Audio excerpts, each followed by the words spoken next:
Hello my friends, this is umonox and my first umoTalk in 2018 is about a topic we are all very interested in, I think. If you want to skip the introduction and go straight to the point, skip to the time index that is now coming up.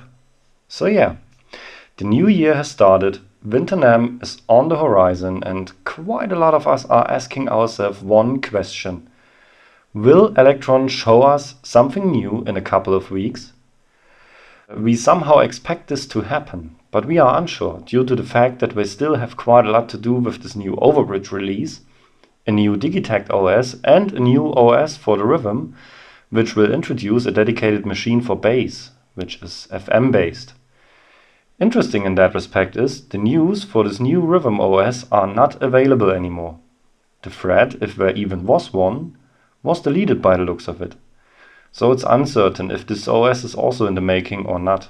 But nevertheless, they have a few things to do, and with the MK2 updates of Octatrack, Rhythm and Analog 4, and with the Digitakt earlier last year, one could say they made enough machines in 2017. But still we hope that they show us something new at NAMM, and quite a lot of us have very specific wishes what that could be. So I don't know if we get to see something new or not, but I want to use this video to show you what I would like to see coming from Elektron in 2018 or 2019. Now first things first, I'm a very big fan of the Digitakt, of its accessibility and its form factor. So whatever they do, I think it should be in Digitakt heat format again. No offense, the big boxes are amazing and they offer a lot, especially the Octatrack. But the whole concept behind the Digitakt changed my way of working, really. I don't think so much about my stuff in advance anymore, I just let go. The workflow is so blazingly fast, seriously, whenever I turn on the Digitakt, I have something within minutes. Something I can start working on. And since I live in a very small apartment, the size of the unit is also very attractive. So yeah, I think that the next machine from Elektron should be in Digitakt heat format again. And the first thing I am thinking of is something people wanted from Elektron for a long time already. A central hub for all the devices we have, still compact but packed with quite a lot of features, nevertheless. What am I talking about? Let's have a look. Let's take a box in Digitakt format. Let's put the Digi sequencer on top, add some faders, knobs, buttons and a display, and voila! What we have is what I would call a digital performance mixer. With no less than 8 stereo channels, individually configurable of course. Let's take a look at how this machine could look like. Yeah, it's full of faders, buttons, knobs. The display is also a little small, and I'm not an engineer, so I don't know if all these things would really fit and feel great. But I like the idea of having a compact mixer where all of our synths, drum machines, samplers and whatnot could come together, and always in the way we need it. Let's have a quick look at this tiny display, should we? Now we are in source mode right now, and the first parameter should allow us to choose the input on the back of the unit. This way we could use the same input on several tracks at once, if we so desire. The second parameter would allow us to choose whether we want the whole stereo input or just the left or right channel to be used for this track. If we use the stereo input, we could make use of the fourth parameter, which would allow us to work on the spatial distribution of that stereo signal, effectively widening the stereo field or narrowing it down. The balance parameter would then make sense if we configure this track with a mono input. Yeah, and an overdrive is something we could always use, right? Oh, and of course there should be an input gain parameter, which allows us to raise our input signal, just in case it is too quiet. Now, Elektron once stated in their Elektronauts forum that the reason why the Digitakt doesn't have separate outputs is the size of its display. They said that it wouldn't be easy to fit additional jacks below it, so that the space on the back of the unit could be used for that. And that's why I say, use mini jacks instead of our classic TRS jacks. Problem solved. Now there are tons of different adapter cables available for that purpose. I don't see a problem in that. And this way we could have all these 8 channels as stereo channels. Or we switch them to mono, just the way we like, you know. The main output and the headphones could stay as TRS jacks, and obviously there should be overbridge, allowing us to stream all of these channels into the DAW.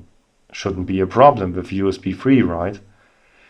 But that's not everything, of course. With the addition of the Digitect sequencer, this mixer could also be used as another MIDI sequencer to control our external gear, just in case we don't have one yet.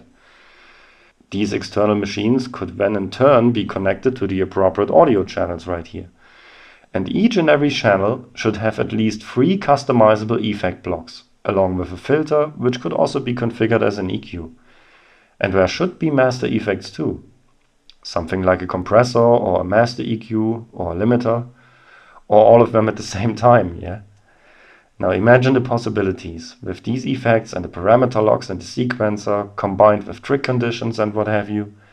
If there is enough variety inside these effect blocks, one single audio signal could easily be turned into something completely different.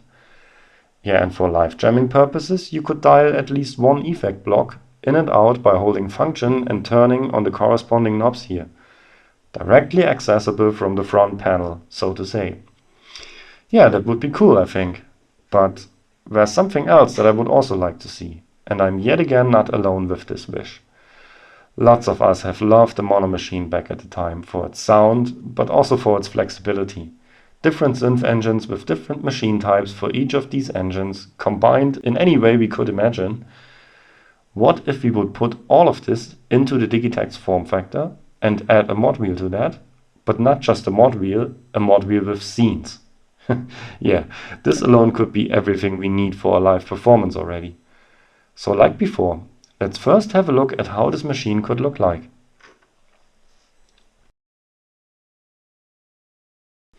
Yeah, the panel looks much more familiar, right? Except for the mod wheel, of course. And there is a reason why I haven't changed that much here. I said it before, the Digitect's panel design is very well thought out. The workflow is blazingly fast because of this. And this synth should partner very well with the Digitect in my opinion. Because it makes so much sense. Really, the only thing the Digitect is lacking are some proper synth engines and polyphony on its audio tracks. So imagine that we have a mono machine reborn in exactly this format, with the same workflow like the Digitect, but with 8 voices, individually configurable, and with these synth engines we need. Yeah, that's amazing, really. Let's look at the stats this synth should have.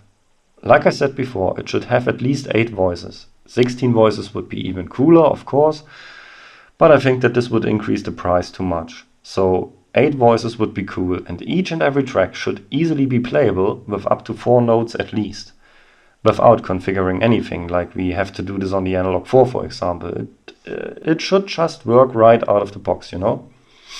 Now, if you take a closer look at the panel, up here where our knobs are, you might have noticed an additional button that I've placed there.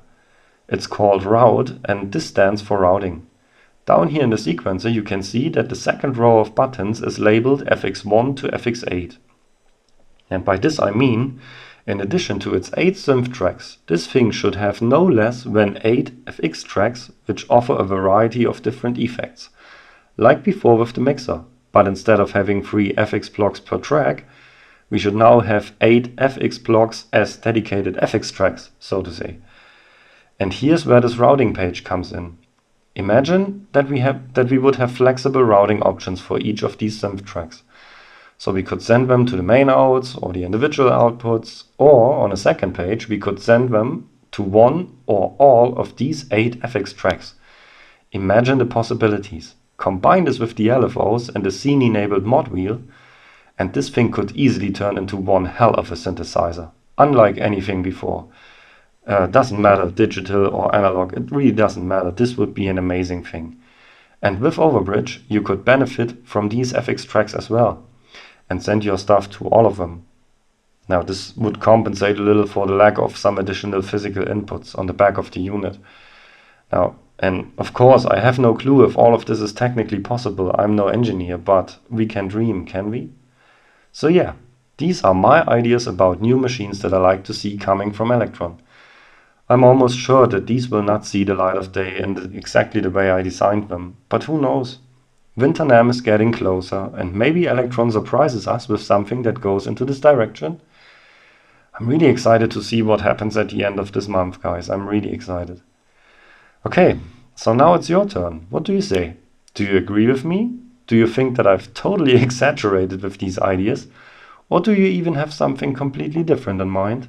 Let me know in the comments. I'm really keen on hearing from you. Maybe we should all send this video to Elektron so they take notice.